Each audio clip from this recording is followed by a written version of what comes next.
Hello and welcome. We have a very special guest today, and her name is Oyinkan Bratwate. It's actually pronounced Oinkan Braithwaite. Oyinkan? Oinkan Oyinkan. Braithwaite. Bratwate. Oinkan Braithwaite. That's what I'm saying.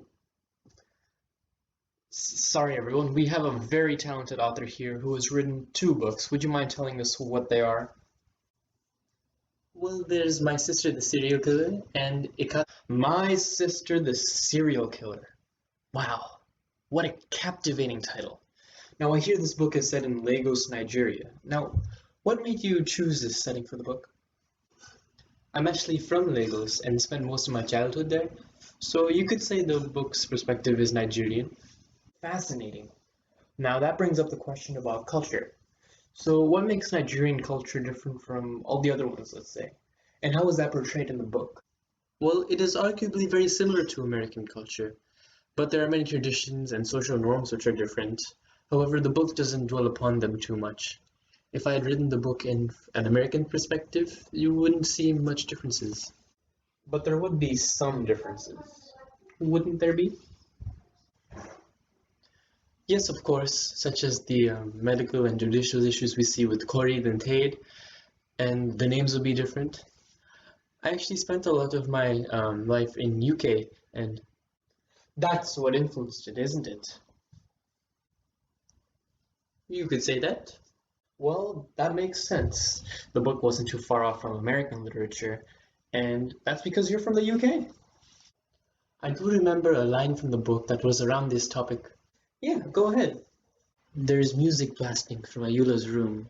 She's listening to Whitney Houston's I Wanna Dance with Somebody.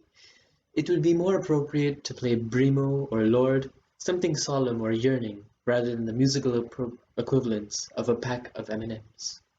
Ah, I see. It must be that they have different tastes of music because one of them is younger and like would rather have to listen to music from other places than her own. Ah, that actually perfectly leads on to what we have planned next. So we've taken a couple of quotes from your book, My Sister the Serial Killer, and you're gonna have to explain them for us. Okay? But there's a catch. You're gonna be timed. What is it with talk shows and You have 30 seconds and your time starts now.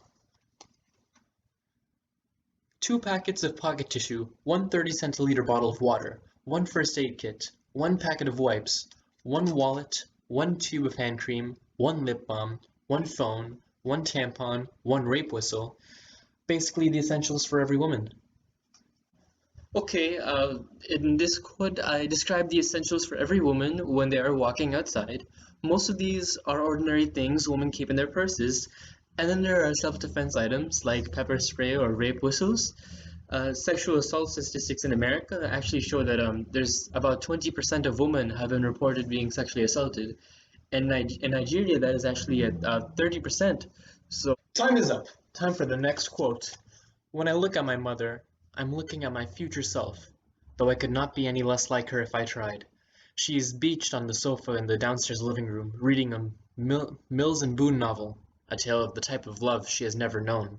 Well, this is one is about Ayula thinking about her mother and how she isn't very different. Her mother has never known love the way people normally have, and Ayula can relate to that. You see, she has killed all of her boyfriends so much so that it has become expected or normal.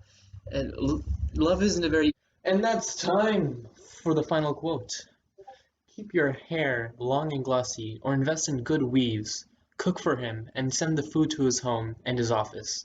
Stroke his ego in front of his friends, and treat him well for his sake. Kneel down for his parents, and call them important. This quote shows that the woman is trying to impress the man to get him to like her. In movies and TV shows, it is normally the man who tries to get the woman, but in this book, it is the other way around, which I thought would be interesting.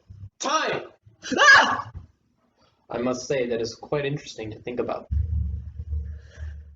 Now we have one last thing to do before you go change the world's perspective again, and we are going to call someone from the audience to help us decide which challenge you will be doing.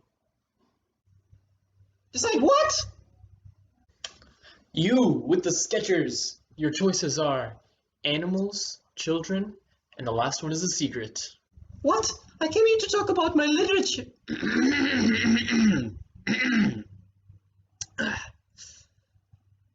What? I came here to talk about my literature. What animals? I mean, the first two options are kind of the same, so let's go with the mystery one. Very well then. The secret option is a wheel. A wheel. Yes, a wheel. Now, this wheel has different people's names from the book, and whichever one it lands on, you have to describe their relationships in the book. Thank God it isn't that bad.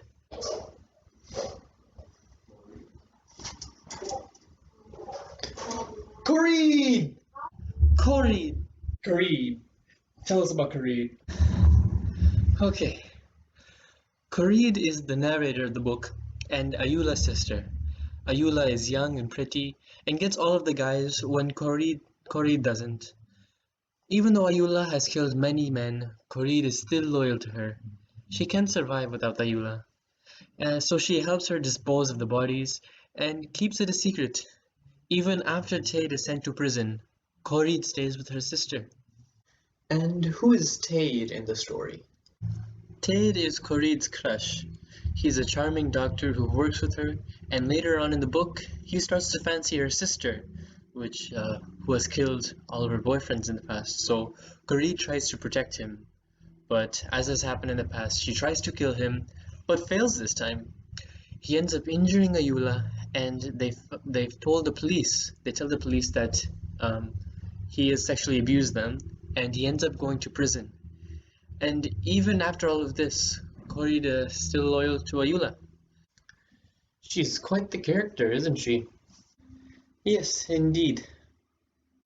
Well, that's all we have today. Thank you so much for coming, Lincoln Bratlate.